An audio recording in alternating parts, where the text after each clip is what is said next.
guys, this is the advisor and welcome back to my channel.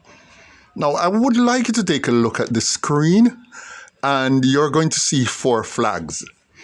The flags of the United States, Britain, Canada and Jamaica. Now those are the 4 most recognized flags on planet Earth. Those 4. Now you see Jamaican flag, you notice how it looks so totally different from all the other flags? Because we are a different set of people. Now what I want you to do is to look at the population of these countries above. USA's population is roughly 33 million people. Now Britain is what? 69 million. Canada 40 million. And Jamaica, a measly 2.7 million people. Say tops if we want to round it off at 3 million. You know? All right. Now, these are the 3 most recognized countries on earth also. So, you see, Jamaica, there's a lot riding on Jamaica. Now, what is not going well for us? Everything can go right for us if only we could get rid of the crime situation. But we don't really just have a crime problem. We have a terrorism problem. Our situation is not just serious, it is extremely grave. If we do not fix it and fix it now, we will never be able to progress as a country. Never. Behind fixing the terrorism problems as a panacea is the fact that terrorists survive off of criminal activities almost exclusively. Therefore, by ridding ourselves of these terrorists, Jamaica's murder rate will be cut by at least 76%. Since urban terrorism is said to account for 76% of murders, we will also in one fell swoop stop up to 50% of other forms of criminality. But we're being hampered by us not having the appropriate legislative tools for the job. How can we be fighting terrorists without anti-terrorist laws? Why did we go for anti-gang laws when a gang in and of itself is not necessarily a criminal enterprise or is violence prone? If we are going into battle, the first thing to do is to know your enemy. How can we effectively do battle and hope to win if we don't even know what we are up against? Now, can you imagine us having a country that is virtually crime-free? Yes. Can you imagine Jamaica becoming rich and crime-free like Singapore? That is not a pipe dream. It is possible. Once we get rid of the vermin, it will happen. But the very thought of that is actually a nightmare for others, especially those whose flags have shown alongside ours earlier. And there is a significance to showing you those flags at the start of the video. And as I go on, you're going to see why I did that. Do you think that these countries, those other 3 countries alongside Jamaica's flag, do you think those countries run by rich white men would want to see Jamaica succeed? Hell no. We are already batting hundreds of times above our weight. In sports, in culture, in music, in tourism, in world entertainment, our very accent they love, our foods, and we have more cultural influences across the world than any other country on earth. The only thing we lack is wealth. Now, why would you think that any of these countries would want to see us get wealthy?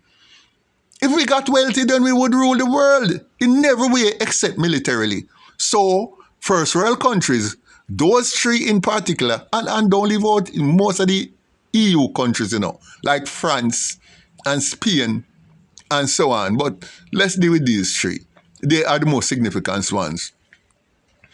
They don't want to see us strive.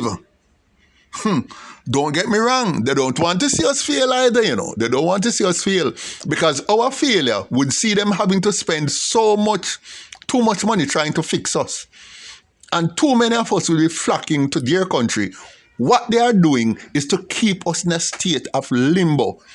Somewhat self-sufficient, but not to the point where we would be free to, just skin up our nose at them.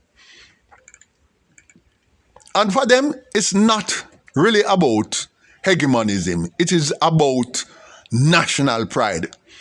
Every year we kick their asses on the tracks at every international meet that exists. Now, you see this uppity little backward country taking first place at all these games. They will pretend to be happy, but they are not, especially the US. If it wasn't for Jamaica relegating them to silver medal year after year after year, perhaps they would be more helpful to us. Now, I'll say this. In every movie about aliens, now I'm being a bit flippant here, but let's go there. In every movie about aliens invading the earth, the first cities they always take over is Washington, D.C., and then New York in the United States. But in real life, if aliens ever visited Earth, they would stop by Jamaica first for some jerk chicken. I swear, because it is the most famous food on earth they would have heard about at the place they were coming from. And they would maybe even shake us down for some jerk seasoning before moving on to the US. So what do? Out of spite and bad mind, they turn a blind eye to the guns coming into the country, and they only pay lip service to our crime situation.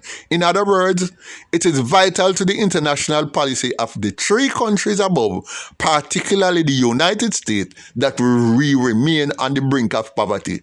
How else will they be able to poach some of the best teachers, the best nurses, the best doctors, pharmacists, and well-trained university graduates that can be found anywhere in the world? Connect the dots, people. Connect the dots. So, how do they do it? How do they maintain that kind of prestige over us or keep us in limbo? By destabilizing the country. And how do they do that? Well, they know that prosperity cannot come in a country that is riddled with crime. In a toxic society, most of our resources that should be spent on putting in infrastructure like roads and better water supplies have to be spent on treating gunshot victims. And while the hospitals are overloaded with gunshot victims, they are at the same time poaching our nurses and doctors. Now, that is an uphill battle that no small country can win. No? So how do they keep us from solving our problems? By making sure that we do not set laws that can get rid of the terrorists. And while America is actually executing people for crimes, it is telling Jamaica not to do so. Isn't that hypocrisy? So what they do is to form human rights group. They set laws that cannot get rid of terrorists. They make sure we can't set such laws. And the way to do that is by ensuring that we have very active fire-breathing human rights organizations and pressure groups who are being funded by these countries with the sole aim of protecting terrorists. One such group is Jamaicans for Justice. But they should really be called, Jamaicans for the Protection of Terrorists. And these three countries whose flags stood beside ours at the beginning of the video are the main culprits. Once our local terrorist rights group make an alarm, all three rise up and back them.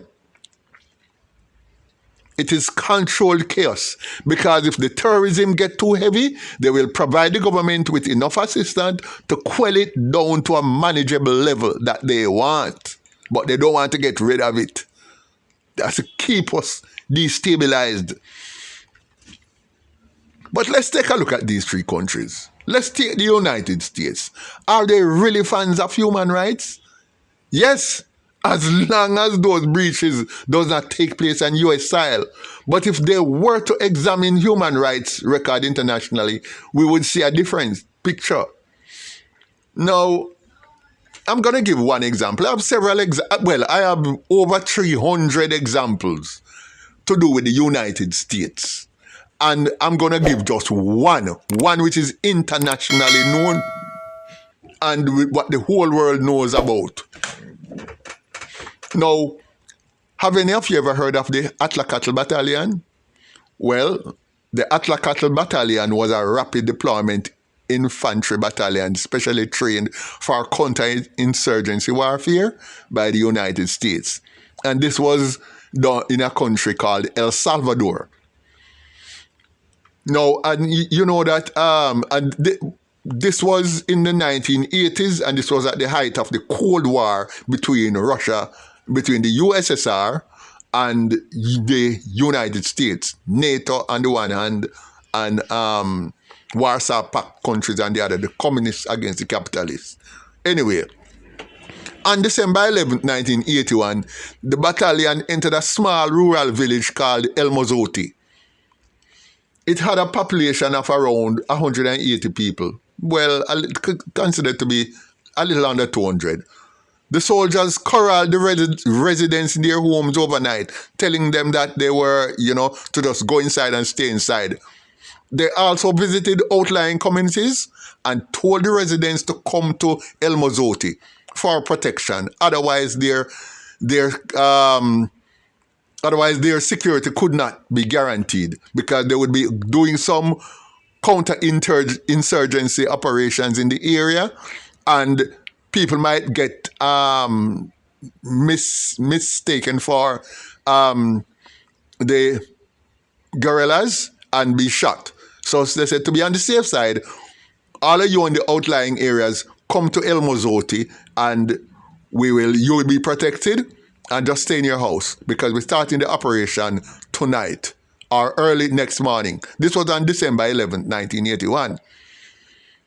However, the next morning, December 12th, they lined up the men in the village and shot them all. Then they raped all the women, even young girls as young as 8 years old. This all came out under the United Nations Council for Human Rights investigation. So it's not something I'm making up. Then they killed them all. They even went into one of the houses where a woman had just had a baby the night before. And they shot the woman on the bed and then slit the baby's throat. In that massacre, at least half of the victims were children. The deed was carried out by at least 1,000 soldiers from the Atlacatl Battalion.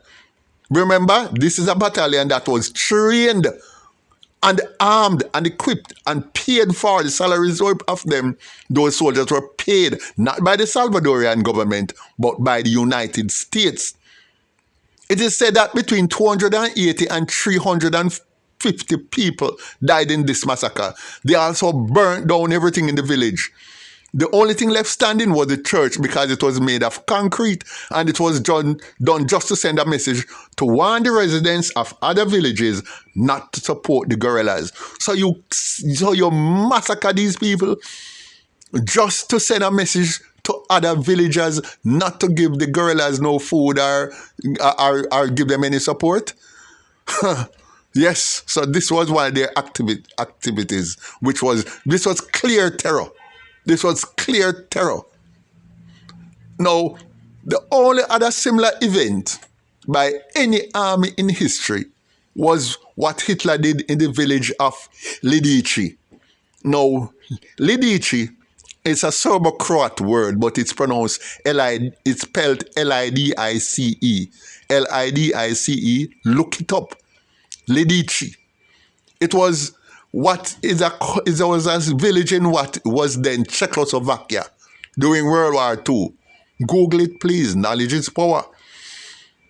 And you will see what happened in Lidice. And this is the second worst thing that has ever happened in modern history since World War II. Okay. When the El Mozote massacre became known, the US and Salvadorian governments tried to cover it up. It backed the Salvadorian government and continued to fund the unit. This unit was effectively an arm of the US military. This unit went on to kill about 12,800 people during its most active years, mostly defenseless villagers. And guess what? When the many massacres became known worldwide and was even being investigated by the UNHCR, that's the United Nations Council for Human Rights, and also by Amnesty International, the Salvadorian government passed a law in their parliament to make it impossible to prosecute any member of that battalion for violations of human rights. So here in 2022, this December here of 2022, it will be 41 years after the El Mozote massacre. And the US still stand by its agents of death. None, not one, to this very day has been or will ever be prosecuted. And bad to bad, I will say clearly and unequivocally that I respect the United States for that. If you send people to do dirty work, you need to protect them. Yes? So when the point I'm making here is that when US talk about human rights, they only talk about human rights when it suits them. And it suits them to keep Jamaica poor by riddling it with crime. And therefore, it suits them that terrorism prosper in this country or be kept there to keep Jamaica on the back foot always. In other words, these countries, including the US, protect their agents sent to violate human rights. But what do the power politicians in Jamaica do? They throw, when they send people to do their dirty work, which is the only work that can stop this thing, they throw them under the bus after they have done the job. They either assassinate them, as they did with SSP Henry, Dayton Henry down in Clarendon, or they cut them loose to spend the rest of their life in prison. No lawyer, no nothing. They just use them and just extrude them as if they did not even exist. That's what the powder puff politicians we have in Jamaica do. That's why we can't better. The worst thing about us is our politicians. Now, I could go on by telling you all about the 17 heads of state that the US government has assassinated, plus the other 26 influential people Uncle Sam killed, including Bob Marley. I could tell you about the number of times that Uncle Sam tried to kill Fidel Castro, but this is not meant to be an anti-US force. It is just meant to put things in context. So while the US is bashing us for violating human rights, it has by far the most draconian anti-terrorist agenda on earth. To hit the point home, I'm going to ask you human rights people one question. Where were your voices when the US invaded Abbottabad in Pakistan and ordered SEAL Team 6 to kill Osama bin Laden on sight? They did their job effectively. And none of you human rights group on earth, not one, uttered a sound. Not one. Didn't Osama bin Laden deserve to be petted and powdered and taken back to the United States for trial? Why? Why the exception with him? So why the two-faced behavior? Because your overt intentions are not sincere. Violations of human rights is only recognized when it suits the policy and agenda of those who want to subjugate us through the agents in our country called human rights groups. Our Jamaican government needs to continue the agenda of exterminating the vermins among us. They don't need to go to any courthouse. They don't need to see the inside of a jail cell. Just they need to be exterminated. They are not human. Human doesn't go out and do the things that they do. Purify the society. Purge the bad elements, because only then will we be able to take our true place among the world of nations. We are a great people. We only need great leaders. You know, in an upcoming government, I'll explain how the government can circumvent any repercussions that might accrue from having done what needs to be done. So guys, thank you for listening. I just had to share and put things in perspective. And please remember to like, share, subscribe, and hit the notification bell so you can get a lot more of my posts as soon as they're posted, yeah? Over and out.